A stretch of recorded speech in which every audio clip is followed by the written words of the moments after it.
Hi guys, Harbs Narbs here. It's no surprise that given the presence of a Nautiloid in Baldur's Gate 3 that the writers over at Larian may be using Spelljammer for some inspiration. Sven Vinker, the head of the studio, has said that Spelljammer is a personal weakness of his, and in an interview with Metro, Sven Vinker said, "Because we did put the Nautiloids in on purpose, because that's actually a component from a campaign called Spelljammer, which hasn't got an equivalent in 5th edition yet." To which Mike Merles, the then creative director of D&D, responded with, "Not yet." And then Sven says it's something from the old campaigns that pretty much everybody's pushing Mike and his team for, that they have to bring back. So Sven is clearly a fan, but how much Spelljammer content has he been allowed to include in Baldur's Gate 3? Rock Paper Shotgun reported at the Stadia announcement that Sven Vinker said the following: "The big tentacle thing is called a Nautiloid. It's how the Mind Flayers traverse the astral plane. It was made popular in a sub-universe called Spelljammer, but we just thought it was incredibly awesome. This is going to be the biggest Nautiloid you've ever seen." I don't think we've been on this biggest Nautiloid yet, because in another interview with US Gamer, Sven confirms that the teaser trailer is not the opening part of the game, and as we all know, the Nautiloid that we're on gets destroyed and also seems significantly smaller anyway. The Nautiloid that we find ourselves captured upon at the start seems to be different to the traditional Nautiloid in the Spelljammer setting for several reasons. First of all, it seems to be a living ship and not made out of wood. The technology on board is way more advanced than usual. There are blast cannons instead of catapults, a pod that can transform humanoids into Illithids immediately. The tentacles of the Nautiloid have the ability to teleport people on board, and there are restoration pods that put you to full health without skipping a beat. Whilst the latter is obviously a game mechanic put in to help you through the tutorial, it can still double up as something that shows just how advanced this ship really is. Compare this Nautiloid to the Nautiloid we can see in the 5th edition adventure, Rime of the Frost Maiden, and you can really see just how advanced the one in Baldur's Gate 3 is. Let's see what Christopher Perkins, the lead game designer over at Wizards of the Coast, has to say about Larian's Nautiloid. But there are things that Larian did with the Nautiloids that had never been done before in game. For instance, in the Spelljammer box set, the original Nautiloid had these tentacles sort of entwined coming off the front of it, but they used it primarily as a ram to ram into other ships, or as a grappling device to grapple other ships. In the Larian video, we see tentacles actually reaching down and grabbing people and then teleporting them inside the vessel where they can be captured, implanted, turned into thralls, or all sorts of crazy stuff. Yeah. So they really kind of ran with the ball on that one. Was there any type of teleportation or beaming in the way they were described in Spelljammer? No. Okay, so that was a new addition. Yeah. For those that have done many playthroughs, you may have noticed that the thralls in the chairs in the room where we can find Shadowheart are being sapped and psionically drained. This is exclusive to these thralls, who are obviously providing some kind of energy to this device in the center of the room, which I believe is the heart of the ship, and could require living beings to power it. This could be a reason why the Illithids attack Yartar. Many people online have questioned why an Illithid with a largely deceased crew on board a vessel that is incredibly rare and difficult to build would risk attacking a settlement on the material plane. I mean, is it that desperate for new Illithids straight away? Why doesn't it get to safety and acquire humanoids in a less obvious fashion? After all, Illithids do it in that manner all the time. Well, what if this living ship literally requires humanoids to power it? That would give the Mind Flayer a good motivation to quickly capture humanoids, especially since the Nautiloid is potentially carrying some important cargo on board and needs to get to Moonrise Towers swiftly. Lae'zel tells us that we need to get to the Helm as it is our best chance of escape. The Helm is what controls the ship and what gives it the power to jump all over the place. It is described in Spelljammer AD&D Adventures in Space as follows: "Each minor and major Spelljammer helm allows the individual seated upon it to move a large mass through space by means of channeling spell energy directly into a motive force. Originally, from what I could see in the Spelljammer setting, the helm allowed those who controlled it to move over massive distances very quickly, but not to plane shift like the Nautiloid does in Baldur's Gate 3.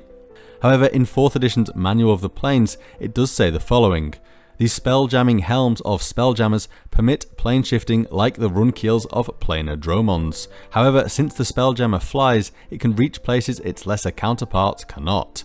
spelljammers have been spotted throughout the planes, drifting through the clouds of Celestia, swerving past fireballs in Avernus, and sweeping through the storms of the elemental chaos. But Christopher Perkins also has the following to say on plane shifting, which shows once more how different this Nautiloid is to the traditional versions. Another thing that Larian took the ball and ran with was this idea that Mind Flayer vessels can plane shift, instantaneously transport themselves from one plane to another by basically thrumming on a cord, which is a very interesting way to handle it, because the Planescape spell, as you know, has a particular material component, and that's a tuning fork.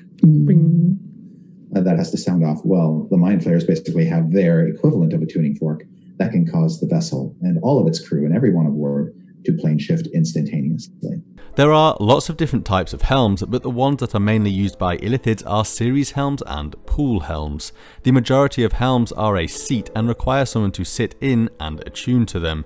Illithids usually use pool helms that are powered by the Tadpole Brine Pool. The helm in Baldur's Gate 3 seems to allow anyone to use it without attuning, an indication of a new advancement attached to a spelljammer. However, there is another type of helm called a life jammer, and in Spelljammer AD&D Adventures in Space it is described like so. The life jammer is a very specialized and evil type of spelljamming helm, which feeds off the life energy of an individual placed inside, usually against his will.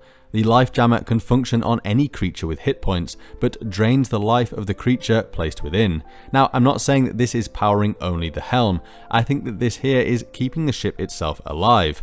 I couldn't find the source which Christopher Perkins is quoting, but he does state that this exists in Spelljammer already, and it is what gives the ship its intelligence. Now, there's some speculation that the ship itself does have an intelligence, and that's basically done during the construction phase of the ship, which, as I mentioned before, Mind Flayers can't do anymore. But as they were building these organic ships, they would basically run veins through them and pump a slurry of basically liquefied brain matter. Ooh.